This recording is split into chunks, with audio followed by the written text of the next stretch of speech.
But let's go with the Lakers, who lost yet again last night. And the part about it that's crazy is they lost last night.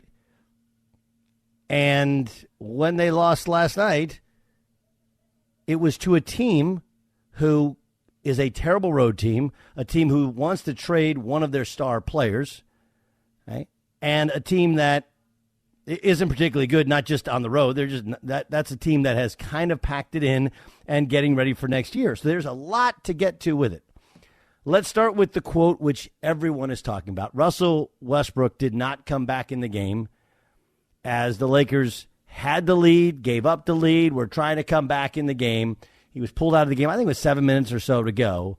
Here's Frank Vogel, head coach of the Lakers, on the decision. Frank, you opted to go with Russ on the bench at the end of the game. What were you looking for there? What was the thinking behind that choice? Yeah, playing the guys I thought were going to win the game.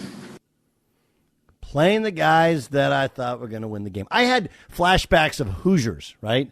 Remember Gene Hackman's character in Hoosiers, where he has a player who won't listen and another player fouls out of the game. And so he's got 4 guys on the floor, and the kid who he had pulled out of the game gets up to go back in the game. He's like, where are you going? The official comes over. He's got 4 guys on the floor, and he's like, my team is on the floor. Remember that? Remember that scene from Hoosiers? My team is on the floor. That was Frank Vogel last night. And look, for the record, all of this stuff, I mean, most of this stuff could have been foreseen. We talked about it here. You know, it's like they say, what is it, play stupid games, get stupid prizes? Play old players, and you get old player results. Injuries, they've had them. Granted, Anthony Davis is not old, but Anthony Davis is oft injured. But their age just doesn't allow them to guard people, and the weaknesses of some of these players are made more pronounced. Like, look, Russell Westbrook has gotten a pass. Why? Because nobody watched him in D.C. last year. He just didn't. They were terrible to start the season. And by the end of the year, they were decent, and people wondered if Scotty Brooks could keep his job. That's what literally happened last season. But nobody watched to see how hard. It's all on reputation.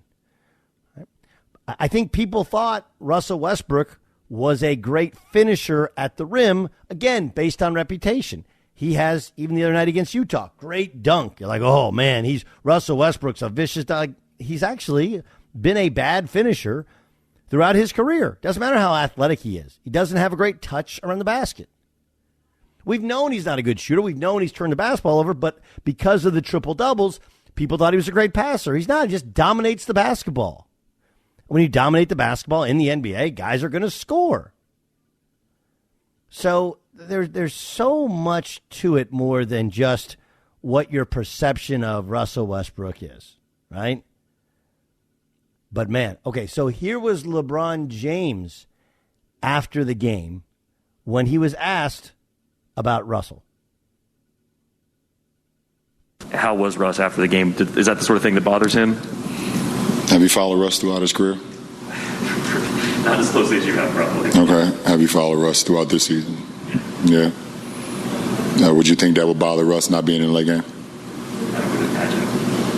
Okay. There go your answer. Can you quote me on that? I mean, yeah, you should quote yourself. Yeah. You guys want to quote us all the time. Quote yourself.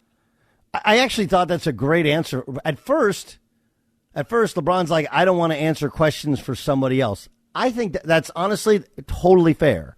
And then when it was re-asked, I mean, he realized he's LeBron. He's kind of go, how was he after the game? How do you think he was? Which tells you he was hot. He didn't want to talk to reporters. Now what? Now what happened? Because now is what's interesting, right? Like, do you think Frank Vogel went in the locker room just like Gene Hackman in Hoosiers and like spend the weekend deciding whether or not you want to be on this team? Do you think that happened? Look, this was foreseen by me. I told you when they made all these acquisitions. And I have beefs in friendships with people who I really like and really respect within the Lakers organization. Because when it happened, I said, like, what are they doing? What are they doing? You have to know who you are and how you're built and what makes you successful. Now, I don't know if that team that won a championship 2 years ago could win a championship this year. Obviously, if you look at even last year, they kind of tore it down and started to rebuild it. But the way in which they won was based upon their defense. And they just had enough LeBron and enough Anthony Davis. And they were fortunate. They didn't play the Clippers. They didn't play, the Warriors weren't competitive then. The Nets didn't even bring Kyrie or KD, right? And then they didn't even play the Bucks that year. There was a lot of things that went their way. But the fact is, they were the best defensive team in the league. And then they had, one of the greatest players, by some people's estimation, the greatest player of all time. And one of the, Anthony Davis at the end of his career is going to be a Hall of Famer. Like, he had two great players that kind of carried him.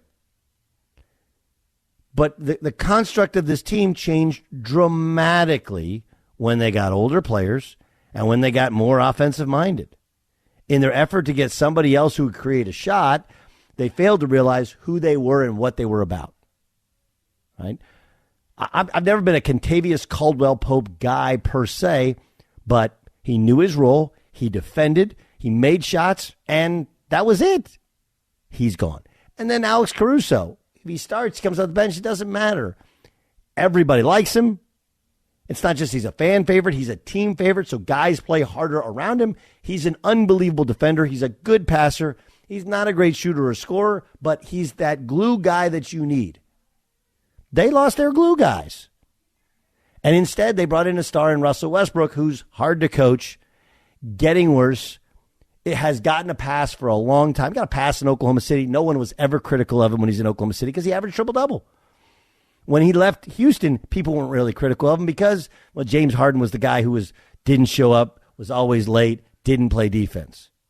Even last year in D.C., because they finished strong and he gave pretty good effort, no one pays attention to the Washington Wizards. No one said anything about anything that he did. But all you have to know about what's really going on is Frank Vogel is going to be fired, right? The only thing that saves Frank Vogel is LeBron James last night or tonight or the next night or whatever pulling a Jimmy Chitwood. You guys know the Jimmy Chitwood, right? Remember, they take the straw poll on whether or not the coach stays or the coach goes, and then they're just about to count him. And Jimmy has a basketball in his hands. Jimmy hadn't played all year. Jimmy's the superstar. He puts the basketball down. He walks up and he says, "I got something to say." You guys remember that? What did Jimmy Chitwood say? I believe he said, "I think it's time now I start playing ball. There's one other thing, though. If coach goes, I go. If coach stays, I play." Right? LeBron has tried to be Switzerland in this thing. Right? And LeBron obviously has a piece. I don't know if he said, yes, Russell above Buddy Hield, Russell above, pick other guy who wanted to come and play for the Lakers, as has been wildly and widely reported. Don't know. But Frank's going down, and he's decided, I'm going down, I'm going to coach on my way out. I'm going to play the 5 best players, the guys who give me the best chance to win. And that was not Russell Westbrook. And the Lakers have to decide, do they want to be coached or do they want to be coddled? Right? Do they want to be coached or do they want to be coddled? And how it almost always goes down in NBA circles, especially when you have a player who is completely untradeable. No one's taking on $45 million of Russell Westbrook next. Tell me the team who's like, yes, I'll sign up for that. Because the bad teams want to be bad, and he's good enough to win you games. And the good teams want to be good, and he's not good enough, and he makes too much money, and he's a pain in the ass, and he's not coachable. And Russell Westbrook has this reputation of, he just plays hard. He's so good. Like, he doesn't play that hard. Every once in a while going after a loose ball and dunking on Rudy Gobert, that's not playing hard. Playing hard is a percentage of times in which defensively you play to the utmost of your energy and you do what is called upon you based upon what the coaching staff asks, and you agree on defensive rotations, on where you're supposed to force the basketball. How much of the time you do your job and you use the most energy that you have. That's playing hard. He doesn't. So look around the league, and all of those teams that are playoff teams, they don't want him. So you're stuck. When you're stuck with a guy and it's a rock and a hard place, and that guy's a future Hall of Famer who's from Los Angeles, and it's getting ugly, and you bench him, and he's mad, and there's no level of accountability. And really, there was no accountability from LeBron. LeBron's like, he's mad. All LeBron has to say is like, look, man, I side with Frank. If LeBron says, I side with Frank, we weren't playing hard enough, he didn't feel like Russell was playing well tonight, doesn't mean tomorrow night, doesn't mean the next night, doesn't mean anything else. It doesn't matter what he says behind closed doors. This is a perception-based deal. Frank Vogel is getting fired. Not if, but when. If LeBron wanted to save him, LeBron could save him. If LeBron wanted to side with him, LeBron would side with him. It would not be detrimental to his relationship with Russell Westbrook, as I think some people would perceive. No, it wouldn't. He's like, look, I love Russ. I wanted Russ here. I personally recruited Russ. I want Russ on this team. I want Russ on the floor. But tonight and recently, there have been times he hasn't played that well. Okay, we all go through it. You know, and he can even go today. I don't go through it. Everybody else goes through it. Whatever. But what happened last night is Frank Vogel told you he's getting fired. Okay, he's getting fired because that was the line in the sand. And LeBron did not jump over and put his arm around him. He did not do the Pee Wee Reese to what's his Robinson. Help me out. The Jackie Robinson, right? Put his arm around him. All the criticism goes away. Pee Wee Reese, right? Yeah, it's Pee Wee Reese and Jackie Robinson. That's what happened last night. So that's exactly what happened. This is the Doug Gottlieb Show here on Fox Sports Radio. It's a shame, too, because the truth is Frank's a really good coach, and he's done a good job there. It doesn't mean he's the greatest coach ever,